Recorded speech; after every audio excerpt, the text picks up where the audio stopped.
CPIയുമായുള്ള ബന്ധം ഉപേക്ഷിച്ച മറ്റൊരു നേതാവുണ്ട്. അത് മറ്റാരുമല്ല, PK ശശിയാണ് എന്നത് നമുക്ക് എല്ലാവർക്കും അറിയാം. ഇപ്പോഴിതാ CPIM ബന്ധം ഉപേക്ഷിച്ച PK ശശി ഈ തെരഞ്ഞെടുപ്പിൽ സ്ഥാനാർത്ഥിയാകാൻ ഒരുങ്ങുന്നു എന്നത് തന്നെയാണ് വിവരങ്ങൾ. പ്രത്യേകിച്ച് PK ശശി മത്സരിക്കാൻ പോകുന്നത് ഒറ്റപ്പാലത്ത് തന്നെ എന്ന നിലയിൽ ആണ് ഇപ്പോൾ റിപ്പോർട്ടുകൾ പുറത്തു വരുന്നത്. അതായത് ഒറ്റപ്പാലത്ത് UDFന്റെ സ്ഥാനാർത്ഥിയായി PK ശശി എത്തുന്ന രാഷ്ട്രീയ സാഹചര്യത്തിലേക്കാണ് കാര്യങ്ങൾ എത്തിക്കൊണ്ടിരിക്കുന്നത്.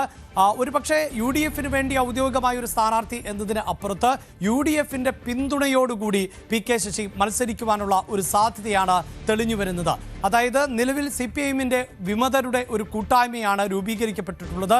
ഈ കൂട്ടായ്മയുടെ നേതൃത്വത്തിലേക്ക് ഇപ്പോൾ PK ശശി എത്തുന്ന സാഹചര്യം കൂടിയാണ് ഉള്ളത്. അങ്ങനെ ആ കൂട്ടായ്മയായിരിക്കാം സ്ഥാനാർത്ഥിയെ മത്സരിപ്പിക്കുന്നത്. അങ്ങനെ മത്സരിപ്പിക്കുന്നുവെങ്കിൽ ആ രാഷ്ട്രീയ സാഹചര്യത്തെ മുതലെടുക്കുക എന്നതിലേക്ക് UDF കടക്കും എന്നതിൽ തർക്കമില്ല. എന്തായാലും PK ശശി ഇപ്പോൾ കോൺഗ്രസുമായും അതോടൊപ്പം തന്നെ ലീഗ് നേതൃത്വവുമായൊക്കെ ഇതുമായി ബന്ധപ്പെട്ട് കൂടിക്കാഴ്ചകളും സംഭാഷണങ്ങളും നടത്തുന്നു എന്നത് തന്നെയാണ്, ചർച്ചകൾ നടത്തുന്നു എന്ന് തന്നെയാണ് നമുക്ക് ഏറ്റവും ഒടുവിൽ മനസ്സിലാക്കാൻ സാധിക്കുന്നത്. വാർത്തയുടെ വിശദാംശങ്ങളുമായി CV അനുമോദാണ് ചേരുന്നത്. അനുമോദ്, വിമതരുടെ കൂട്ടായ്മ അവർ കൂടുതൽ ശക്തി കാണിക്കാനുള്ള തയ്യാറെടുപ്പിലാണ്. അങ്ങനെയുള്ള യോഗങ്ങൾ തുടരുന്ന പശ്ചാത്തലമാണ് ഉള്ളത്. അവിടെയാണ് PK ശശി സ്ഥാനാർത്ഥിയായി എത്താൻ ഉറപ്പിക്കുന്നു. അതായത് ഒറ്റപ്പാലത്ത് സ്ഥാനാർത്ഥിത്വം ഉറപ്പിക്കുന്ന ഒരു രാഷ്ട്രീയ പശ്ചാത്തലത്തിലേക്ക് കാര്യങ്ങൾ എത്തുകയാണോ?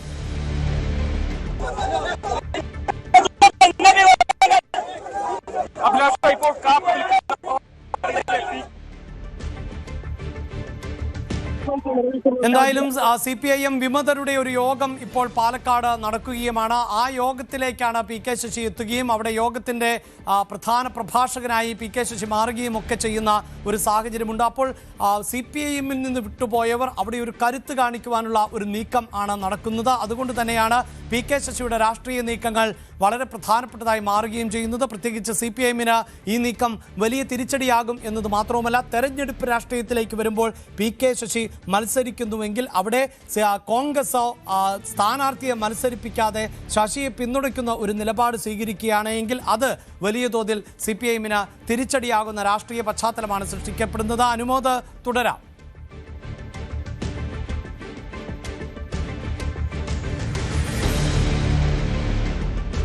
PK ശശി ഇപ്പോൾ സമ്മേളനത്തിൽ പങ്കെടുക്കാനായി ഇവിടെ എത്തിച്ചിരിക്കുന്നു. പാലക്കാട് ശ്രീ പാർവതി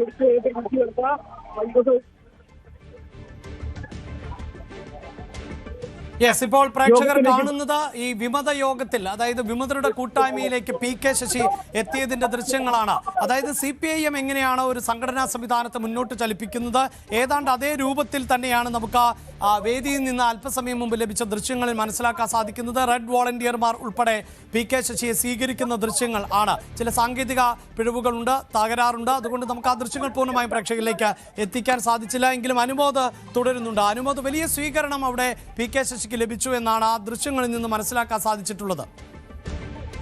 അഭിലാഷ്, ഇപ്പോഴത്തെ പ്രവർത്തക തന്മേഷ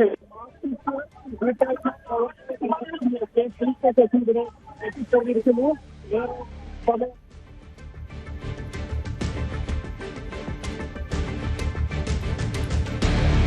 യെസ്, എന്തായാലും അനുമോദിനെ അല്പസമയത്തിനകം വീണ്ടും പ്രേക്ഷകരിലേക്ക് എത്തിക്കാം. ഈ ഒറ്റപ്പാലത്ത് PK ശശി മത്സരിക്കുവാനുള്ള ഒരു സാധ്യതയാണ് മുന്നിൽ ഉള്ളത്. അങ്ങനെ ഒരു തെരഞ്ഞെടുപ്പ് പോരാട്ടത്തിന് PK ശശി ഇറങ്ങുന്നതിൻ്റെ അടിസ്ഥാനത്തിൽ കൂടിയാണ് മുസ്ലിം ലീഗുമായും കോൺഗ്രസുമായി ശശി സംസാരിച്ചത് എന്നതാണ് മനസ്സിലാക്കാൻ സാധിക്കുന്നത്. കൂടുതൽ വാർത്തകൾക്ക് News 18 Keralam YouTube channel subscribe ചെയ്യുക.